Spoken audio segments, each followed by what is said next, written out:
here we are again. The Larry, Moe, and Curly of podcasts. Of course, I'm referring to the Two Noobs talking, coming at you with more energy than a hot dog launched by the Phillie Phanatic. You know what I'm talking about. Hell yeah. But let me introduce the players. He is the magnanimous Matt Craig. He is the gentleman John Tracy. I am curiously Steve Murray, and you will keep my name out your mouth. Thank you. Gentlemen, it's good to see both of you. John, yes. What is the good word south of the border there? It is Texas, and it's hot again. Shocking. It's breaking news. Although I do have to yell at said San Marcos meteorologist that said it wasn't going to rain for the last 3 days, and it bleeping rained every day. Not all day, but it definitely rained, and that made me angry. I like going outside when it's not raining. I hate the rain, so I would want a refund on that forecast for sure. Definite refund if that's the case. Trusted him over my iPhone, which I should have never done. I'm pretty sure you've said on this podcast that you trust your iPhone over the meteorologist, so I'm shocked that you would do something. I'm shocked. Stupid. I'm hearing I trust my iPhone after all you guys rip the Apple all the time. Well, I use both. I use both an Android and an Apple. I prefer the Android over the Apple, but you know. Hey, now you're talking sense. Now you're talking sense. All right, Mr. Matt, what is going on west of the border there? Well, I was shocked this morning to see it rain after a vigorous workout session today. I came out of the gym and it was pouring, and I was like, what the heck is going on here? Kind of caught me a little off guard. I was fine though, but all is well. I have recently become a Lean Six Sigma black belt, which I'm very excited about, so I can chop processes down like I guess cardboard or whatever you would do when you're chopping stuff for karate. Cutting because I've heard all the karate jokes. Yeah, I've heard all the stupid karate jokes over the last like week and a half. No, okay, they're not stupid, but it is funny to see people kind of going, oh, you're a Lean Six Sigma black belt. What are you, a karate champion? No.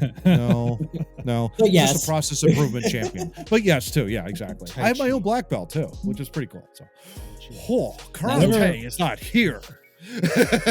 Whoever's responsible for post-production, I want confetti to rain down when Matt makes nice session. There you go. Yeah, we can have that. So as we always do here on Two Noobs, we've got the episode number 130. Who wore that in the city of Philadelphia?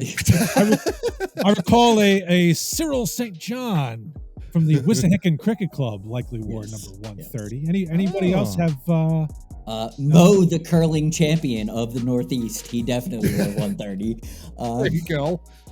I was going to say, Johnny, do they have anything like bowling numbers at 130 or something like that? Maybe. I don't know. It's probably what I would average if I went out and tried to put my defective arm into existence again. Probably. Yeah. Probably. There you go. Listen, don't joke about curling. The rink where my son plays has a curling rink in it. Look at that. Dude, I'd be hanging out with them. Curling is my favorite sport of all sports. I am like a child during the Olympics. I just sit there and I'm like, this is the coolest sport ever. I've never done it. I want to do it. I just can't. I'm just surprised it hasn't caught on earlier, like in American society. I think it is one of the best things ever. It's shuffleboard on ice. Are you kidding me? It's amazing. Yeah, it is. It is cool. Yeah. All right. Well, we're gonna, as we actually always do now. Yes. We're gonna head into our fun fact and our over 40 rant, both of which are sponsored by W Energy Drinks. Visit w.gg, dubby.gg. While you're there shopping, enter the promo code Two Noobs Talking, TOONOOBS Talking. Nice. And get 10% off your order. Matt, what's the flavor of the month there? I think it's still blue raspberry, baby. And I'm craving it. we have to have you actually drink it on a show one of these days. You know what? Put it I might as well. Put it in the shaker cup and, get it done. And go to town. See what happens. That Well, a few episodes ago, you were going all Joe Biden on us, so we need to keep your energy up. Yeah, absolutely. Yeah. But anyway, as the Flyers score a power play goal. There you There you go. go. That in and of itself is breaking news because that never happens. Yes. That never happens. Absolutely not.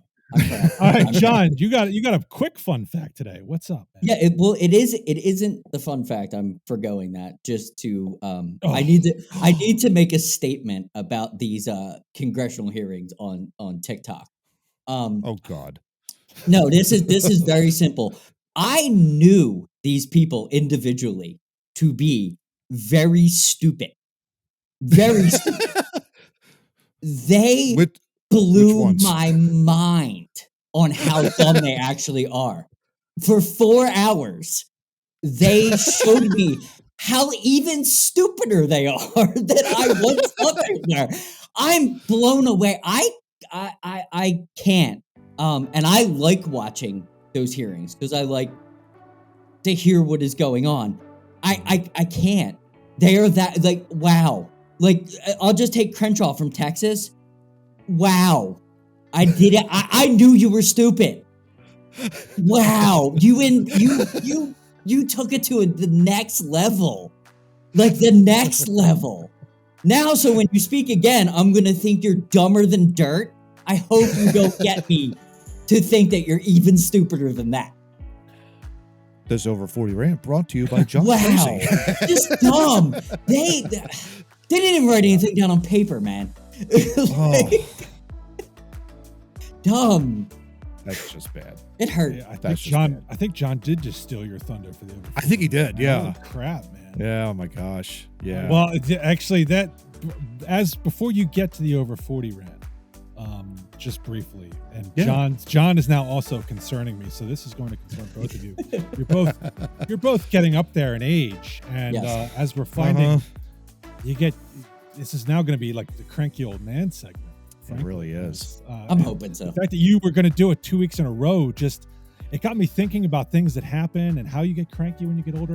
But there's a new study I just want to share with you real quick. Oh boy. Yeah. I'm worried now.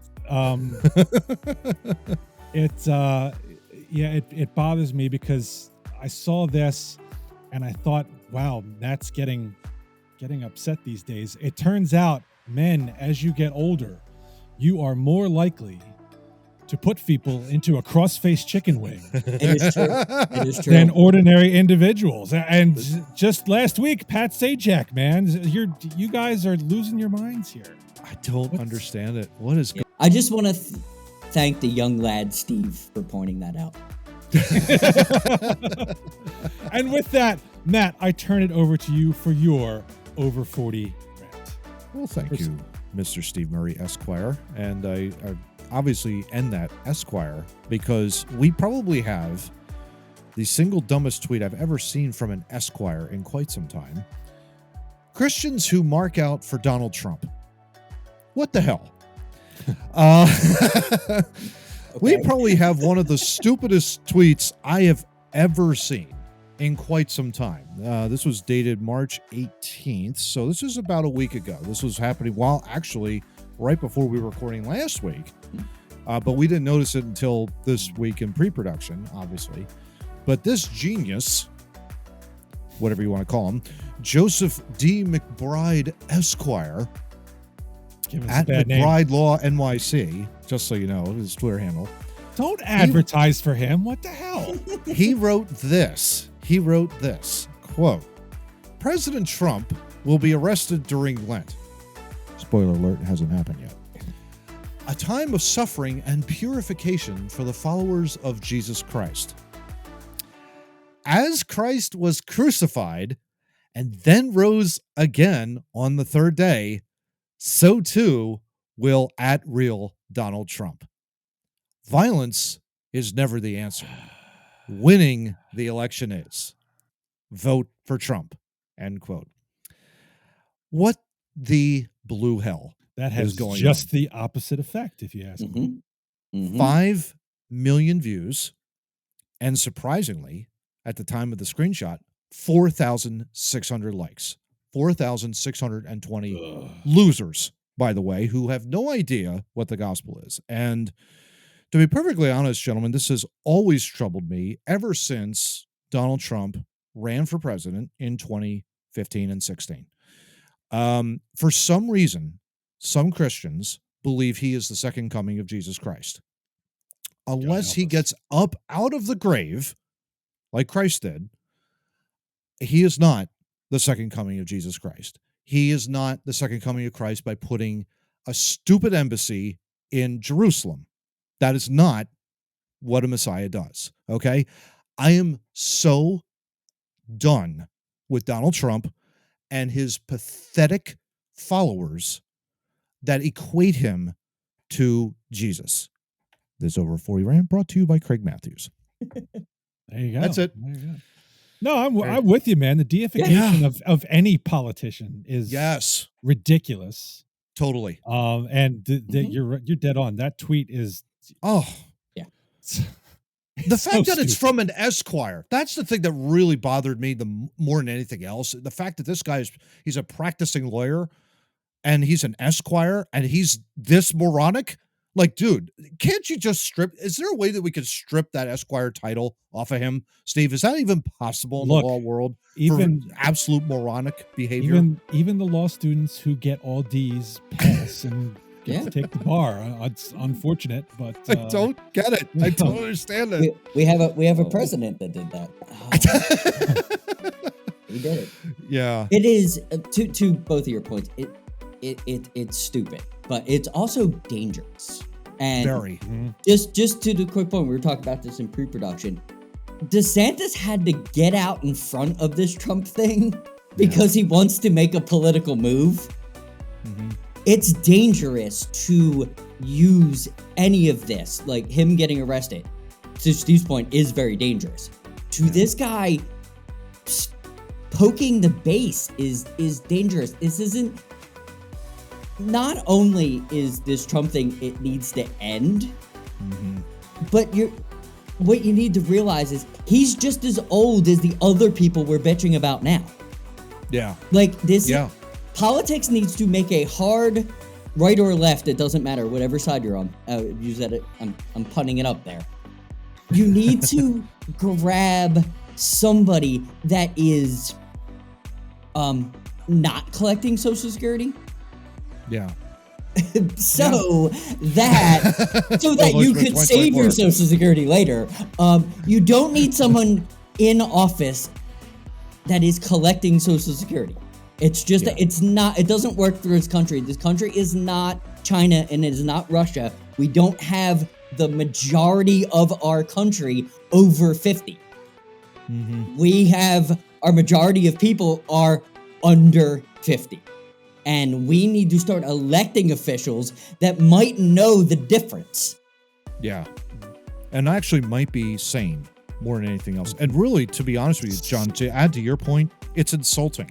It's insulting to those that truly do believe in the gospel of Jesus Christ, which is it's great news. There's no question about it. For anybody that's out there that is currently struggling, there is a gospel of good news out there, and his name is Jesus. Died and rose for your sins.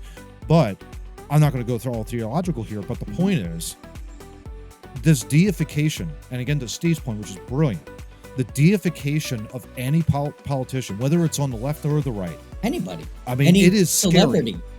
It's any not celebrity. Okay.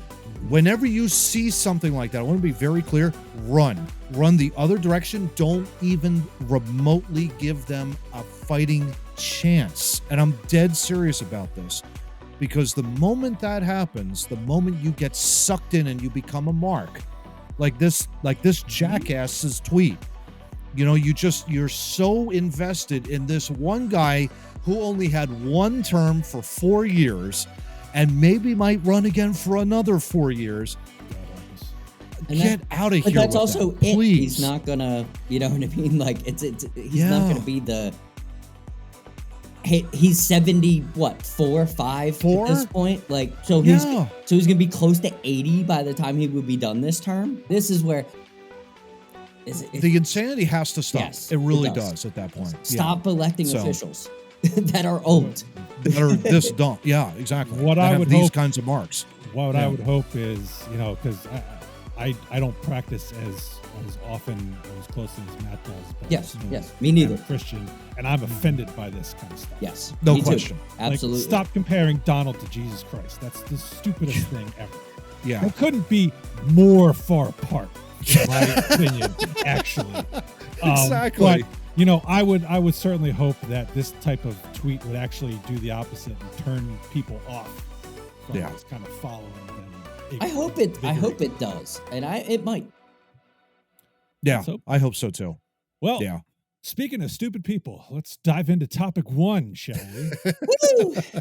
Let's do it. So we have a Deadspin article here. I'm not going to read the article, but the title is Keith Olbermann has a scorching bad take on the World Baseball Classic.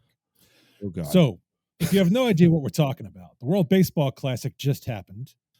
There you go. Sorry, I didn't actually watch it. Yeah, Japan won, and it was awesome.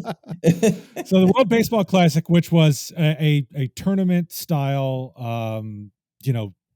baseball teams from different countries getting together, playing each other, semi World Cup Olympics kind of thing going on, which in and of itself probably would not have raised the ire of anyone, but a particular incident occurred when Puerto Rico defeated the Dominican Republic, I believe was the game in which it occurred. Mets all-star closer Edwin Diaz, was he ruptured a patella tendon? Yeah, out for the year. Yep. He is out for the season for the Mets. So the Mets will not have him all year. That's a shame. This happened celebrating Puerto Rico. I guess he closed out the game, celebrating Puerto Rico's win over the Dominican Republic. Yeah. A bad thing to happen, but that's the nature of sports. Sometimes you're going to get hurt. Yep.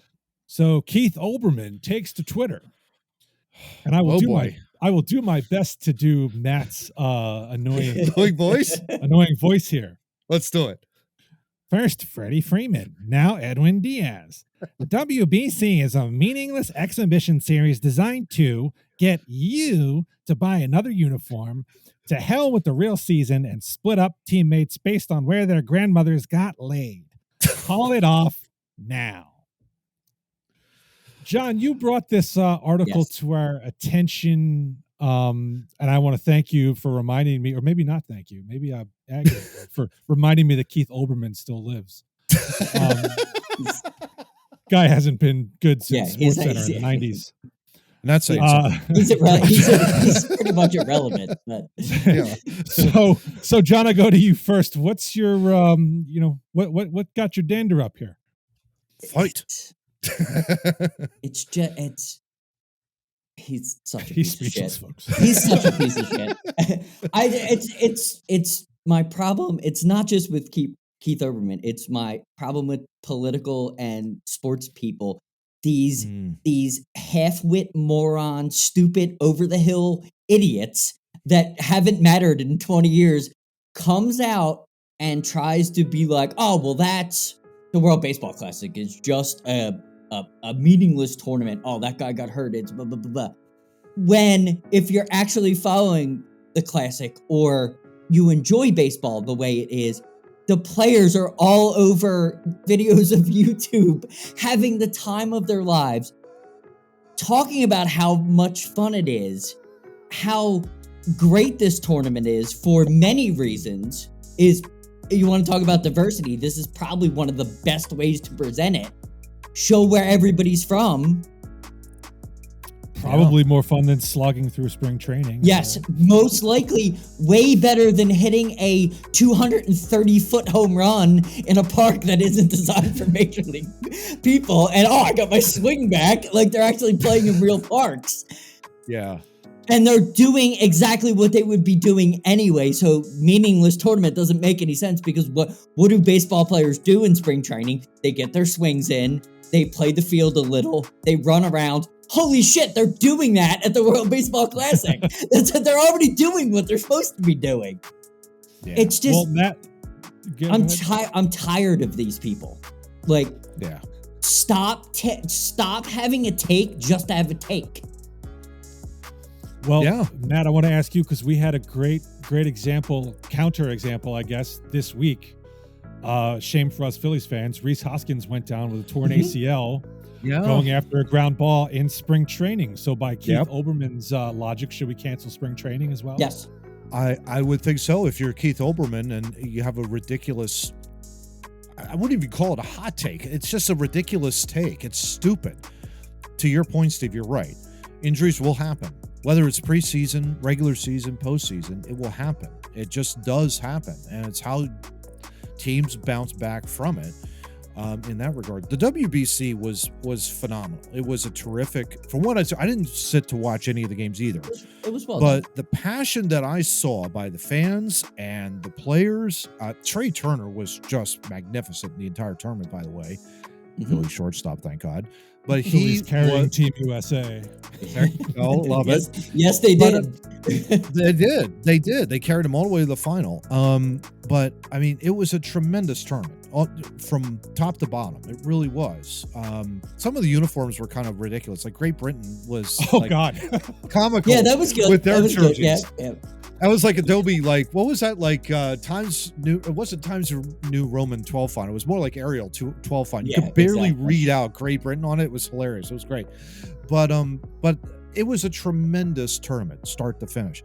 When I saw Olbermann's tweet, it's like, well, okay, status quo. You got this idiot over here basically just spouting his mouth off. And that's what he's been for the last, 10, 15 years? Maybe longer. Every take he takes now is ridiculous. It's you just throw it out because it's worthless. There's nothing that he adds of value. At some point he's got to think to himself, well, you know what, I can't continue to do this anymore. I don't know. I would hope. At some point he's got to but stop what he's doing. It's the structure that needs to stop. It's the they're forcing this narrative because that's what they want. They want the argument's sake. They want this. They're producing it so Hot Take can have it and they can have an argument back and forth. Like why can't we just have something on TV, enjoy it, and then we go on with our lives? Why does everything have to be a hot take? Why do we have to insult like where someone got laid and from like 2 generations ago? What purpose does that serve? Well, to your point, Keith Olbermann did hours later issue an attempt at an apology on Twitter, which I will now read for your listening pleasure. Oh boy. Okay, it reads sexist, and for that I apologize. Make it, quote, where their ancestors got laid, end quote. That blunt description of the artificiality of the team assignments is also trivial, and for that I apologize. But WBC has always been a threat to what actually counts. The season. Kill it. The end. I'm a douche. Keith Olbermann. Pretty much. And you're racist. Yeah. Yeah. It's nice to know that he is a racist, Johnny. I mean, at the end of the day, right? Well, here's what's I kind of already knew. Here's what's really funny about this whole thing, right? He says the artificiality of the team assignments. Yes. Okay. Yeah. Major League Baseball, how do players get on their current teams? It's all randomly based on how the team finished the season before that player was even involved. Yes. Yep. Okay. And in some sports, it's determined by the bounce of ping pong balls. Yes. Yeah. Okay. And then once those players can reach free agency or whatever, they call it for the particular sport, then frankly, they're pretty much mercenaries at that point. Yeah. Right. Yeah. They go where the money is or where they feel the best situation for them is. Sure. Talk about artificial creation of teams. Yeah. Instead of being based on, your citizenship, where you were born and raised. Great point. The thing to me is, I know a lot of players on teams, when they get somewhere, they will develop a bond with the city. They'll stay there after they retire.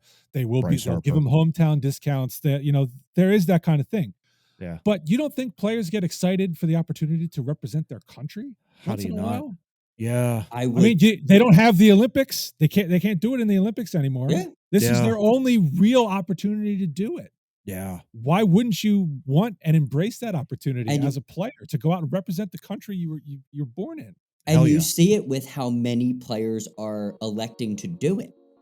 This is as this baseball class has gone on, this is the most or close to the most amount of MLB players that are jumping onto this.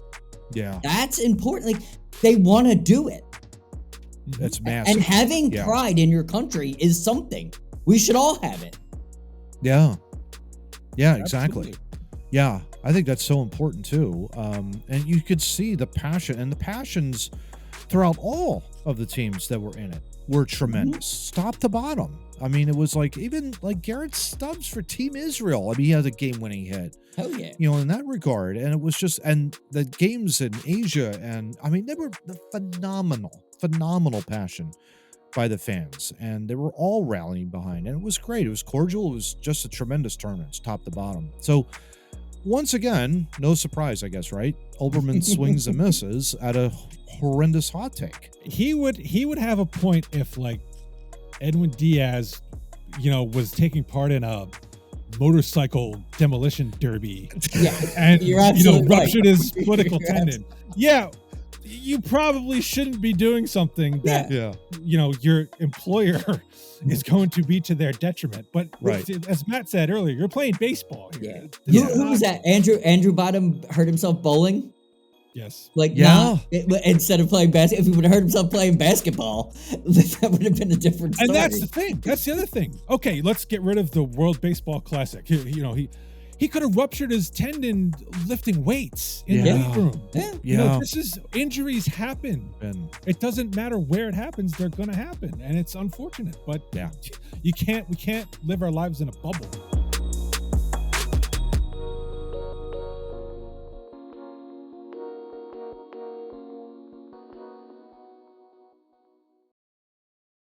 All right, so as we move on to topic 2, right before we do that, I want to issue a retraction. I do not believe that was actually a power play goal scored by the Flyers. I believe it was 4-on-4.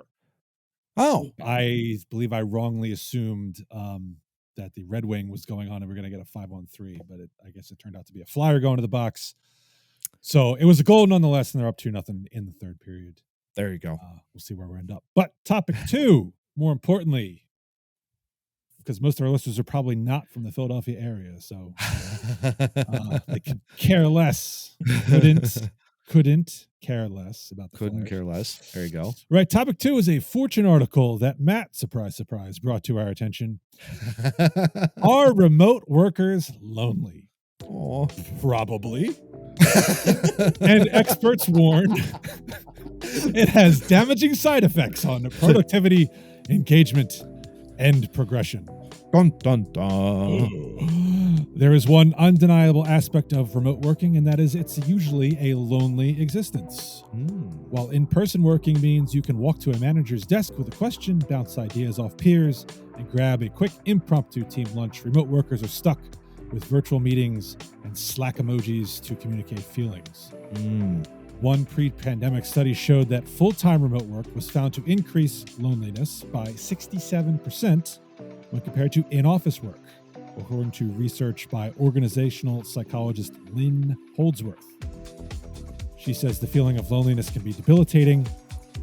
Oh, and actually, no, sorry, that was not her. I was jumping ahead. That's from Dr. Sebastian Fernandez, an organizational behavioral professor. Since the pandemic forced organizations to shut their doors and send their workers home 3 years ago, remote working technology has experienced decades worth of advancement. But even so, tech giants and businesses still haven't figured out how to emulate real-life interaction through a screen.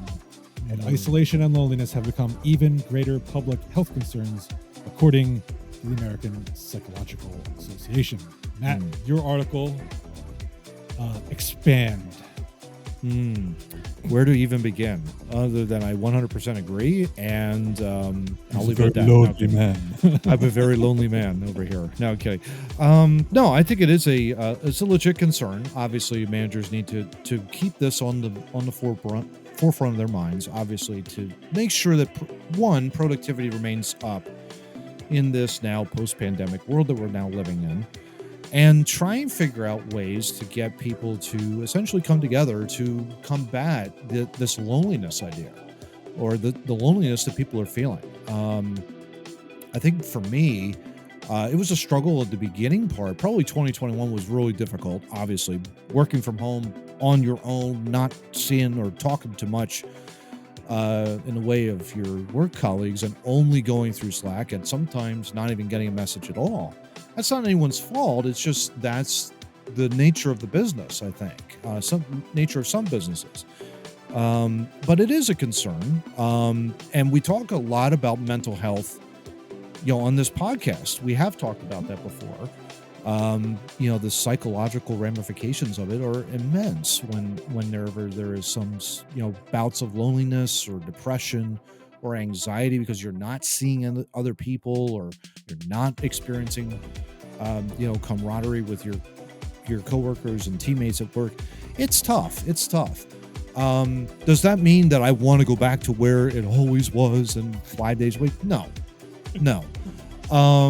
I long for the day when everything was all back to normal. You want to go sit in your car for 20 minutes. We understand. It's all good. Yeah. I mean, I would like to practice driving every once in a while, and I still do, of course. I'm still very active in that regard. Go to the gym, go to the church, whatever the case may be. At least I'm keeping myself active and things along those lines. What would really bother me would be nowadays if people are still isolating themselves and still not wanting to go out and interact with people on a daily basis. That's where I think, and there's probably a small fraction that still do in our society, but it's not healthy. The more you isolate yourself, I'm convinced of it, the more you isolate yourself from society, the worse off you're going to be, and the weirder you're going to seem as well, that kind of a deal. So I could go on and on, but I'm going to yield my time back to the chair. Well, the argument, we appreciate that concession. The article goes on talking about the cost benefits of remote work. Although remote working has generally been proven to improve work-life balance and happiness, research consistently shows isolation is one of its biggest drawbacks. Over a third of those working remotely said the setup made them feel lonely in Glassdoor's 2022 survey of people in full-time employment. Cha-ching. Matt's celebrating the loneliness in the world. Yeah, I'm not sure I really want to be celebrating that, but not only do remote employees struggle with the lack of in-person interaction, they struggle to connect with peers online. Around 40% of remote workers told Glassdoor that the virtual setup made it harder to connect with colleagues, and 31% struggled to build a relationship with their line manager or senior colleagues. Further research has found that working remotely for more than 3 days a week leads to lower quality relationships with colleagues. John, you are not really in a position, I guess your office is wherever you go. Yes. So you have a unique perspective on this. I work remotely, but I work remotely moving constantly. Yeah. My general conversations with my boss, who's a listener, we only talk over the phone. We see each other maybe 3 times a year. And that's grounds for termination, John. Yeah, and it's awesome. When we hang out, we'll go out to dinner. But we have a phone relationship. Like we do talk weekly over the phone, and I do not have an issue connecting with him. He speaks, I speak. We try to get it done as quick as possible, and we're out. We're done. We do have meetings, and they are either on Zoom or Team or whatever the IT department decides is good for this week. We change from here or there, and I love it. But a bunch of us come up on the screen, we listen to what is said, and then we. But my job also, just so everybody knows, is I'm completely. It's independent. I do what I do, and I upload to a server. There is no. I don't have much run-in with people. My job is My job is very lonely, other than the schlub that is riding with me. Like that's. Well, I was just going to say. I have. You usually have somebody with you. Yes. When you're on the job. I mean, well, right? it's 50. It's 50-50. It's you can and you cannot. Okay. I luckily for the last couple of years have had a guy that has stuck around with me. Not to say a couple of my colleagues in Texas have not had that kind of luck. and they work very, very, very remotely and alone by themselves. But they are also, that is what they are as a human. So that is okay for them. They actually enjoy working completely alone. Some people are like that. But I think it's ridiculous if you're working remotely to have an issue with I could see older people like our age and older having a problem with it, but the majority of the workforce that's pretty much their relationships with FaceTime anyway. So why would that not be an easy? I find it easy because we are kind of the computer generation. We know what it's like to live without computers, but we also know what it's like to live with computers. I don't have a problem with jumping on a meeting, and I don't feel like you're not taking my soul because I have to go to an hour. I feel like I felt back in the day when I used to have to go physically to the meeting, and I couldn't do two other things while I was on screen. When I had to sit in a chair and listen to some dumbass talk, I felt that was infringing on my, ability to work while taking notes or talking to someone in the chat of Zoom is easier getting, hey, I can do this, I can do that. Like, I'm not just shuffled off into a boardroom and told to shut up until you're done. That just seems dumb to me. Like, yeah. Well, the end of the article, I think, is really where I see things, which is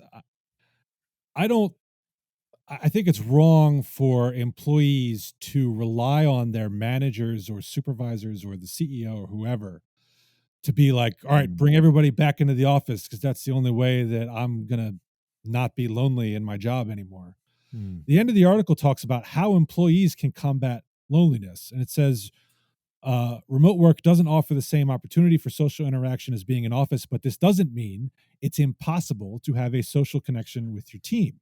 Remote workers can connect with their peers by volunteering to join company projects or groups, organizing a virtual coffee with remote team members, or even arranging to meet colleagues who live in the same city for lunch. Not sure how to ask? Lead with the fact you are craving real-life interaction. It's likely to elicit a positive response because your coworkers probably also feel lonely, and being honest about your feelings makes you come across as friendly as opposed to weird, as you may fear. I mean, we've got people in our office. We had a partner retreat a week ago, and one of the topics for the last few years has been what we're going to do about the office. And we've finally reached a point where we're like, it's not realistic to ask people to come back and work in the office for any period of time. So we've shifted to, all right, let's talk about, have people come in once a month, once every 2 months, and make something social out of it so that you're not just coming in. Great idea. Because that's the thing is, what benefit do I get if I'm just going to be working at home and I come into the office, I'm just going to be working. What extra benefit am I going to get out of that? And so the idea is, plan something social, a lunch where everybody can come in and just, talk, do something after hours, something along those lines. Yeah. And it doesn't have to be management driven either. We've got attorneys who, they talk to each other and say, hey, you want to grab lunch on Tuesday? We could both come into the office and go out and grab a bite.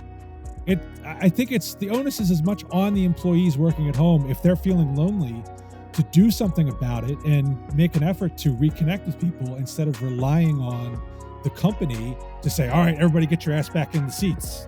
That's what's the number one thing that we say on this podcast, gents, right? Whenever you have a problem with mental health, ask for help. Yes, absolutely. Right? At the end of the day, is really ask for help. And, don't be afraid if you ever do feel a sense of loneliness to ask, hey, can we get together for a cup of coffee? Can we get together for lunch? And I will say that having that ability to go, and I've gone anywhere really in within the immediate area, of course, with my couple buddies from accounting, and it's been great. It's been a tremendous boon for me. We used to do it, of course, like in the office every day. We go down to the cafeteria. Yeah. But now we're free to basically go anywhere. We know we take like an hour and a half, and that kind of deal. You just kind of just get away from it all and just move and just go from there. I think it's great to be able to do that. And I think that's such a good and key point that you brought up, Steve. It's really just the flexibility, I think, needs to be taken advantage of, right, on a go forward basis. Absolutely. And for someone that's kind of like, oh, I don't really want to do that. Well, do it. It's good. It's okay to do something like that. It really is. It's beneficial. It may not happen on the frequency you may want it to happen, but it will happen if you ask for it. And I think that's probably the most important thing. Well, to spread get it out of out. this. You know, have lunch with somebody one week, the next week invite somebody else. You know, make totally it fine. You know, it doesn't all have to be one big group. It could be one at a time. That way, you get more of it spread out. It's you know, do it. Take it upon yourself to combat the loneliness. Don't rely on the company, because the company they just want to be productive. Yeah, they're busy.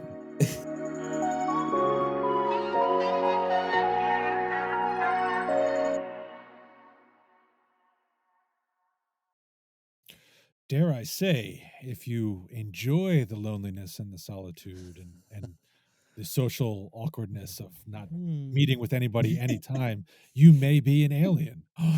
That brings us to topic 3. What a segue! Holy crap! Love it. Holy crap! Should we put the bit emoji in of me sitting on the alien spacecraft hugging the alien, which is my favorite bit emoji of all time? Why not? That works for I'll throw it in there. Why not, Johnny? I'll throw it in there. I am good with that. We got a live science article here. And I will confess, I was responsible for bringing it to everyone's attention, but John voted it in for the episode. So yeah, and one question, is this one for the weird file? It must be one for the weird file. It's got to be. I mean, the government's involved, so. Well, why not? It's that's I think that's John's main reason for liking this. Alien mothership lurking in our solar system could be watching us with tiny probes, Pentagon official suggests. In a draft paper, a Harvard scientist and Pentagon official said it is feasible an extraterrestrial spaceship could be in our galactic neighborhood, exploring the region by the means of dandelion seeds, small spacecraft that can gather and send back information, similar to the way humans send out spacecraft to explore planets. Avi Loeb, an astronomer at Harvard University, and Sean Kirkpatrick, director of the Pentagon's, here you go, John, All Domain Anomaly Resolution Office. That's expensive. ARO. That's definitely expensive. Established in 2022 by the Department of Defense, interestingly enough, to detect and study objects of interest, released the draft Physical Constraints on Unidentified Aerial Phenomena on March 7th. It is not an official Pentagon document, but was carried out in partnership with the DoD. It has not been peer-reviewed. Loeb is known for his research into an interstellar visitor from beyond the solar system. Astronomers first detected the cigar-shaped object in 2017 and originally thought it was a comet. However, its elongated shape, lack of coma, and the fact that it was accelerating away from the sun raised questions about the comet theory. Loeb suggested instead that was an alien spaceship. Interesting. 6 months before Oumuamua's close approach to Earth, a small interstellar meteor measuring around 3 feet wide smashed into Earth. This meteor, IM-2, is not related to Oumuamua, but it got Loeb thinking.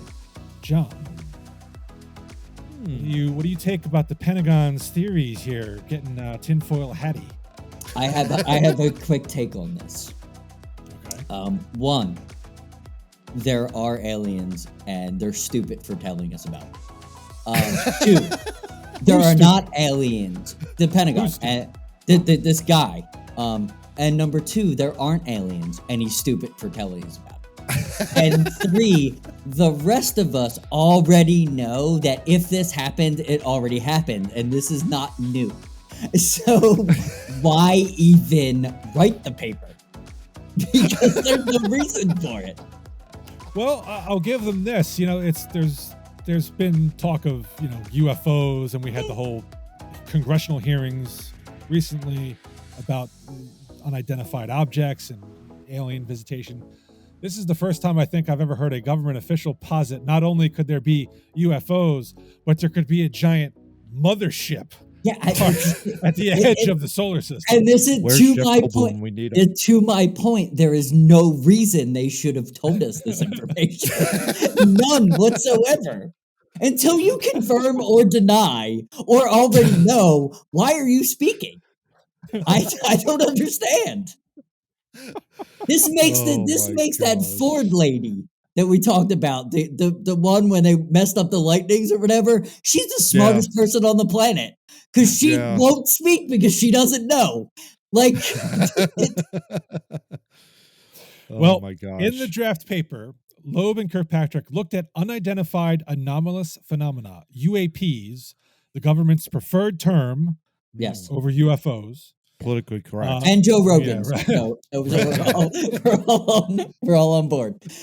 So the paper looked at these UAPs confined by known physics. The authors suggest the Dandelion seed probes could reach Earth for exploration without being detected by astronomers, as they would likely be too small to reflect enough sunlight for survey telescopes to detect.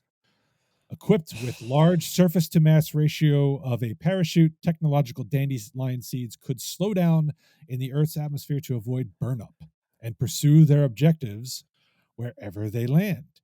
Aliens would likely want to explore rocky planets with an atmosphere.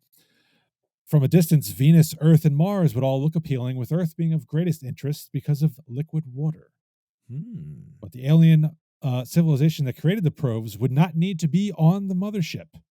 It would be unlikely that it could even communicate with the probes. Matt, given your experience with probes, I don't even know where that came from. I apologize. Oh my! Excuse me. I'm going to see myself out.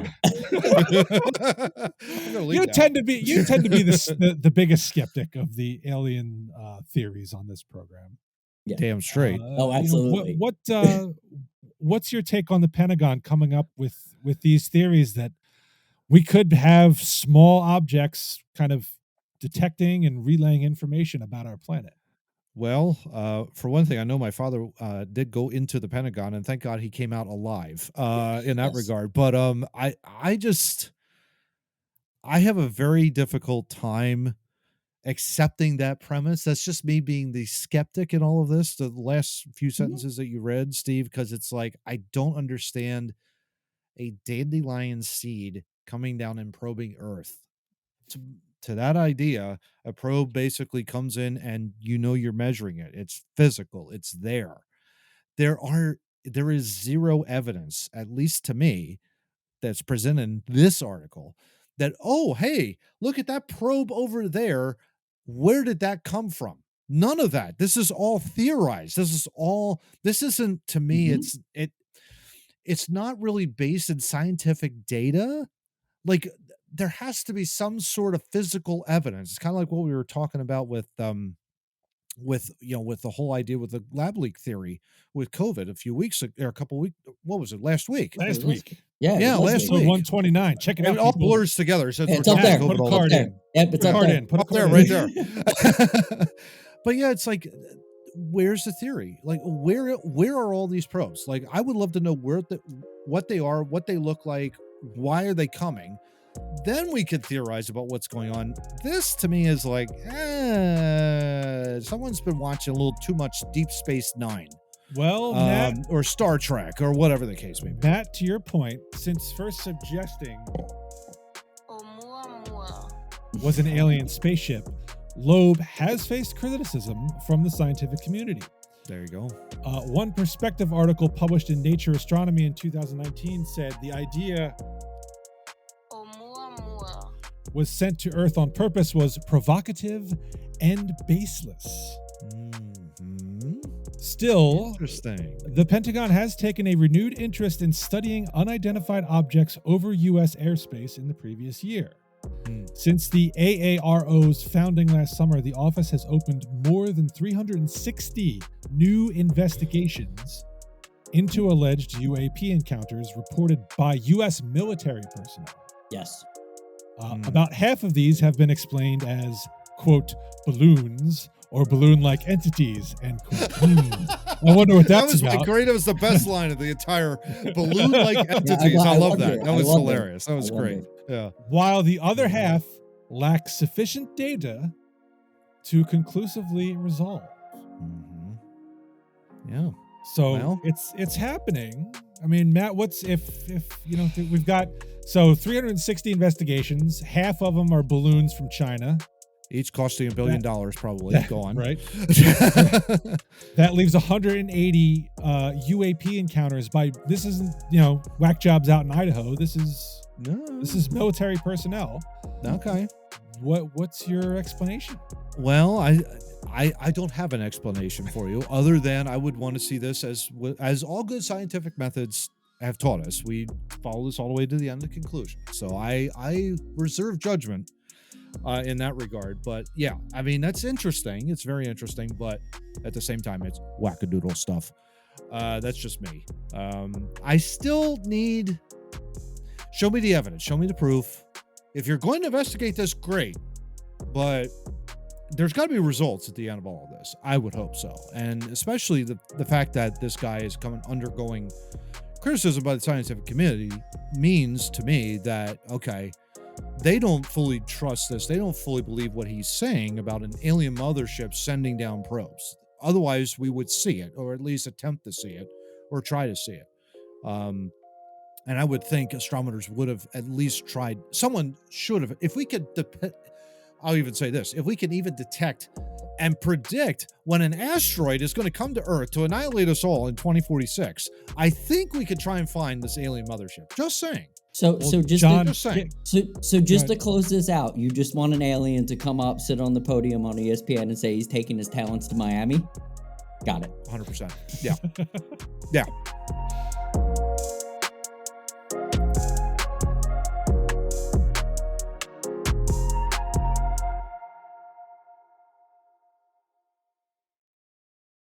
All right, heading into topic 4 now. I'm sad we're leaving the aliens, but yes, we got a marketplace article here. French cities are banning billboards.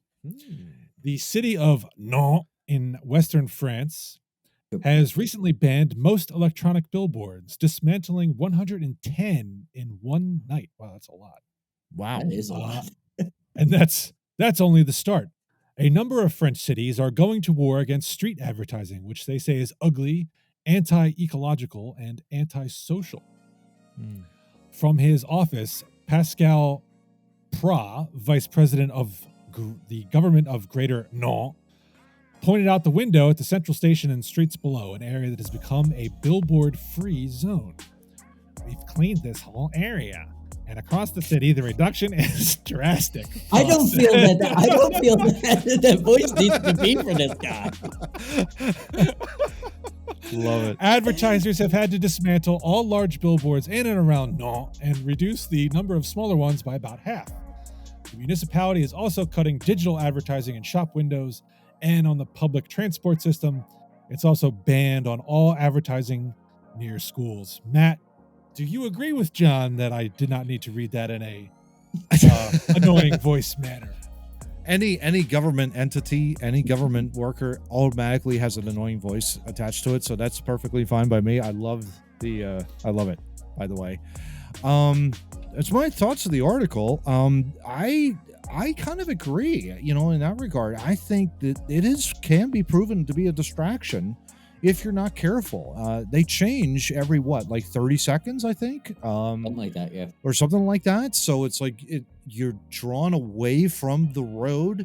It's up high, away from what you're supposed to be looking at, namely what's in front of you. And if you're not careful, you can easily get into an accident in that regard. But yeah, I think it's interesting the fact that it's it's being banned in France, Westernish democracy in that regard. In terms of bans, because I'm all for free speech, but at the same time, I think if there's any way you try and reduce the amount of communication that's on that road in that form to promote better driving, I'm all for it. Well, if that makes sense. It makes total sense. Yeah. I can't say I've ever heard that an accident was caused by viewing an electronic billboard, but I get the sentiment. Prague goes to say that it's partly to save electricity, but that's not the main thing. The aim is to pacify the urban landscape. Near heritage sites or places of natural beauty, his city government is banning billboard advertising altogether. That makes sense. We're also thinking about the impact of advertising that pushes people to consume more and buy things they don't necessarily need, Pra said. Street advertising in the Nantes area brings in over 11 million euros per year. Wow. And undaunted by the revenue loss, other cities like Grenoble, Marseille, and Paris have enacted similar bans. John, have you ever been forced to buy something off a billboard? I don't think so, but no, actually, I don't think I have. But I did. This article has a really nice layout for how to get your podcast that I think I'm going to steal. I just wanted to say that on the podcast for our website, which is twonoobstalking@wordpress.com. Their setup is really nice. You guys will really like it. But moving on, I'll get past that. I believe Austin, the city in which I live below and detest, is banning billboards. I work at it a lot, so I'm allowed to have an opinion. There you go. They're banning billboards for the fact of nobody in Texas knows how to drive. And I'm okay with that, of banning billboards and everything. I think we should just have cars and go back to bikes because they don't need to. There's so many accidents that happen in this area that it's ridiculous. And cell phones are the problem, not the billboards. But if you add cell phone to billboard, there's probably a double problem. They could ban what they want until you outlaw cell phones in your car that are actively working. You're probably not going to do anything of great measure. But billboards are stupid, and they probably shouldn't exist. The only thing they ever did was make me buy concert tickets once on 95 because a band was coming to town that I didn't get that email about. And I was like, oh, crap, they're coming to town tomorrow. And I ended up going to that show. There you go. But I didn't buy excessive hair products for no reason one Thursday. That didn't happen. You didn't make a trip to the local mall or anything like that too, Johnny? I'm sorry. I mean, you're off the road and go somewhere. Oh, I should go here. I don't act that way. Must buy Coca-Cola. Bam. Well, why don't we? This article gives the other side of the coin on here as well. Stéphane Daudeland, president of the Street Advertising Union in France, says these French city council's views of billboards is outdated. Should I read this one in annoying voice or what? I think so. Please. I think so. so. Oh, please. Yeah, absolutely. Go for it. Yeah. Right. These days, if your advertising is manipulative rather than honest, you're dead, he said, because consumers know how to read it, how to decode it. But also because now there are so many restrictions on advertising. A dishonest advert is much more likely to be sanctioned than the media or politicians or web influencers when they fail to tell the truth. They have apparently a real problem out in France with dishonest billboards. I agree with what he's saying. Yeah. My all-time favorite would be like if there's a QR code that you have to scan while as you're driving, you see it bounce around the billboard. Oh, I've got an idea, Mabel. Let me take a look at this. I've seen that. What's on my cell phone. I've seen that, and that does worry me about a passenger hanging out a window or said driver hanging out a window. I want to make one point to this. I drive in Central Texas, and a lot of Central Texas is farmland, and there aren't billboards. I find it very relaxing and nice to drive that way. I really do detest city driving. I hate every minute of it. And I think it has to do with the clutter of the billboards, and it has the clutter of the cars and all that. So maybe this is the start to changing the driving experience, because driving on a very nice, even the turnpike in Pennsylvania has those mountainous, non-billboard areas where it's fun to drive. But then when you get closer to the cities, it's like Quiznos is over there, Subway's over there, this is over there, that is over there. Like that gets annoying. Well, you could go ahead. Go ahead, Steve. Yeah, go ahead. Sorry. Go ahead. I was going to say the article, and I guess I had missed this the first time I read it, made a good point about the revenue, though, that comes in from these billboards. 11 million euros is not insignificant. No. It's no. Dude, I mean, that's valuable funding, no question about it. If you're talking city government, absolutely, or and county government or state government. But didn't Ford say they were going to put them in the cars when they were going to repo them? They were going to put the billboards right on the windshield because you're not driving anymore. Maybe this is, I don't know. Well, I don't know. If you've ever seen the movie Ready Player One, there's a scene where the evil guys in the corporate office are talking about this. It's like a metaverse, game. You actually are immersed in the game. And they said something, I don't remember the exact figure, but it was something like, well, we've determined that we could use up to 80% of the field of view to put advertising before the users will get upset. So just look at the NFL and the TV on how they've manipulated little things. NFL, NHL, they all do it now. The sports, things flip, things. You're not looking at it, but they're using it to their advantage, and they're selling tons of ad revenue for it. They changed now the NHL games. The broadcasts have gone to, at least from the standard kind of side to side view. They have replaced the in arena advertising on the boards. Digital advertising, and it changes during the play, and that is super annoying. Dude, I was just going to say, I told you guys before, I was watching a Flyers Stars game, but I was watching it on the Dallas feed because I'm in Texas, and I had to stop and look at the Philly feed because I'm like, why is there a Whataburger on the Philly Stadium ice? Because I wasn't hip to the fact that they were doing digital. Whataburger is Southern. Like, there's no way you would have a Whataburger. I'd move right back to Philly if they had a Whataburger. And I went to the feed and I was like, oh, it's a bank. What the fuck? And then I was telling you guys later, I learned that they were doing that digital stuff, and that confused the shit out of me.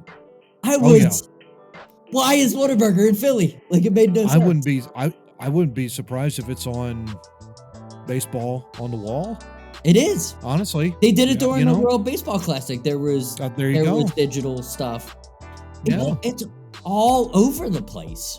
They're finding space that they can sell, that they can generate more revenue, and that's just the way it is. And I'm a little bit surprised. It's France, so it doesn't really shock me. Yeah. That they're doing this in a way that's going to hurt revenue, apparently, for municipalities. 11 million euros. That's a lot of money. If you lose it, you gotta find a way to get it back. If I have to pay less tax because I got to look at a billboard when I'm driving to work, I might be okay with that. Most people take that instead of paying. Yeah.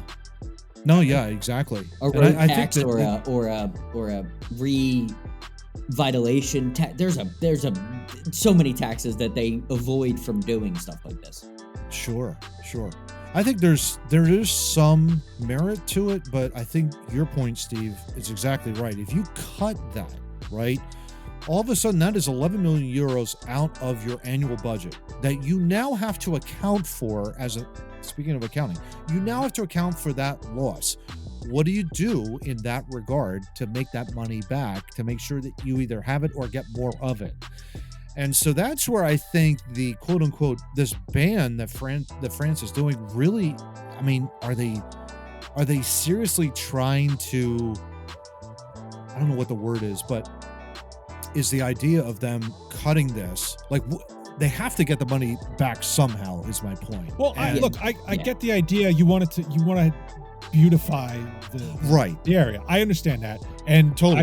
I think they're right to say, don't put it in like natural areas like national parks and stuff like that. Don't put it near a school. That's all fine. But restrictions make sense. Banning doesn't. I think exactly what everybody's trying to say. Yeah, I would agree with that. Yeah, I think because that if you have that in place, a good restriction, but not necessarily a ban, you should be fine at that point. I would think.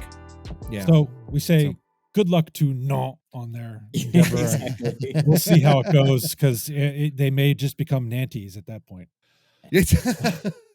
So real quick before we wrap it up, just two real quick things on a more serious note. Yes. First, we're sad but also happy to announce the retirement of Steve Coates from Flyers Broadcasting. Yeah. He made that announcement earlier or late last week. Yep. He's been in the organization for something over 40 years. 43 years, I believe. Yeah, that sounds about right. Yeah, And player, I know we all grew up. Yeah. Yeah, we all grew up listening to him in the broadcast booth, both in the radio and on TV. I was a personal lover of Coates's Corner. Yeah. So that it's sad to hear that he's going, but I'm happy for him that he's gonna, be able to enjoy some retirement, get out and get better at golf. There you go. So, yes. There's that. And then the other sad note that happened last week, but we didn't bring it up on the broadcast, was we were disappointed to hear about the death of Lance Reddick at the young age of 60. Yes. Very sad. I loved him. He's a character actor on a number of programs. People may know him mainly from the John Wick film series. He is is he the concierge? Yes. Yeah. You're right. Is that what he sort of does on the side? Yes. Yeah. Of So the hotel of the Continental Hotel. Yeah, the Continental. Yeah. I think the new movie's supposed to be coming out soon, I believe, and very soon. They've been playing a bunch of the John Wick movies, and as they cut the commercial break, they have a nice little thing for him. Good. That says he did the Continental proud. So. Our Two Noobs condolences to his family and friends. A terrible loss. He was also in The Wire, which is my favorite TV show that was ever put on any kind of TV ever. It's my favorite one, and he was a hell of a character in that. Salute for him. Yes, that's for Two Noobs salute. Gone too soon. Absolutely. Yep. All right, gentlemen, that wraps up episode 130. Have either of you got anything fresh to say on your behalf before I cancel this? I would say I'm going to avoid all probing from now on. except for the probing into how to make our website better. Two Noobs Talking About it. Yes. That's some very important probing that needs to occur. I completely agree with that. Absolutely agree. Exactly. But don't forget to like and subscribe to us, because you're going to get all kinds of entertaining programming from the Two Noobs. We try. So we try. On behalf of Matt and John, this is Steve saying we'll see you next week for episode 131. We'll see you then, folks. Hey, everyone. Thank you so much for listening to us here at Two Noobs Talking. If you want more of Two Noobs on social media, we're here for you. You can find us by searching Two Noobs Talking on Twitter, Facebook, Instagram, TikTok, and Clapper. Have a great week, and we look forward to delivering another great episode to you next week. Take care.